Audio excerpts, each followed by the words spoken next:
Hi, you.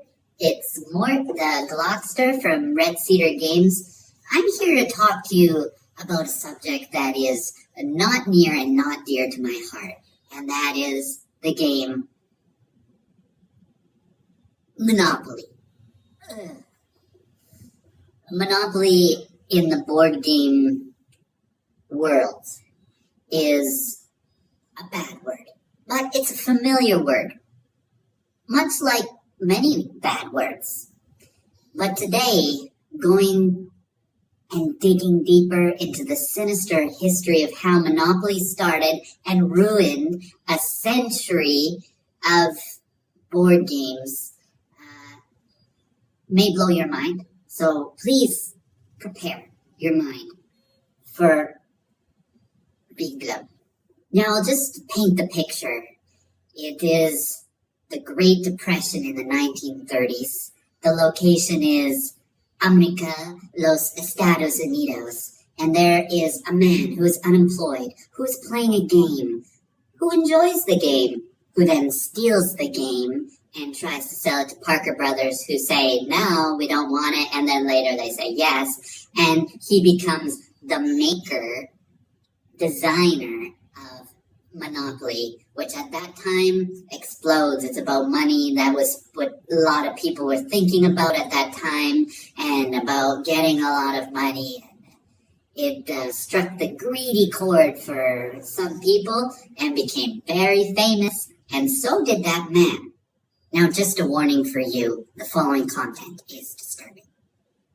That game, Monopoly, was an already in existence game developed by a woman named Lizzie McGee and patented over 30 years ago in 1904 by then. The guy made a little bit of tweaks, but it's basically the same game. The game before was called the Landlord's Game, and it had an alternate way of playing called Prosperity. Now here's another sickening thing. That game was intended to be educational, to show the downsides to capitalism, and the Prosperity way of playing the game was actually cooperative, but that never made it to Monopoly, did it? No. Now, when Lizzie McGee found out that her game was being plagiarized and making a lot of money, she didn't stay quiet. She voiced her concerns. People got to know about it, including Parker Brothers. She showed her patents.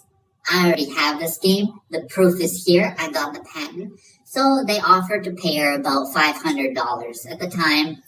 And she took that, but they continued to pretend that that other guy developed the game. So while Monopoly gets everyone hating each other for hours on end and flipping boards, Prosperity had in the rules that when the player with the least amount of money gets $7,000, then Prosperity is achieved. That's nice. So it's cooperative. We want the one with the least to at least have double their original capital, which was what they started with, $3,500 in the beginning of the game.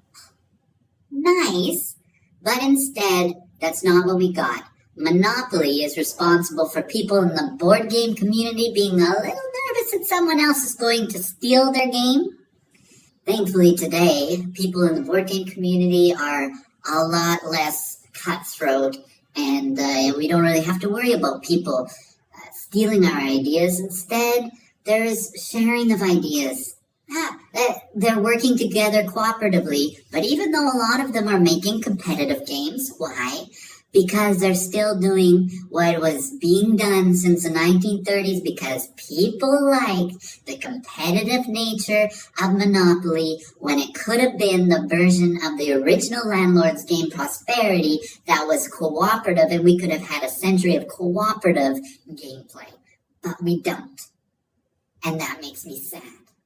For more information about the Landlord's Game, go into the description, and there's a link to a short podcast that will give you more insight to the harrowing story of the Landlord's Game, hidden in obscurity and replaced by the mastermind of Monopoly.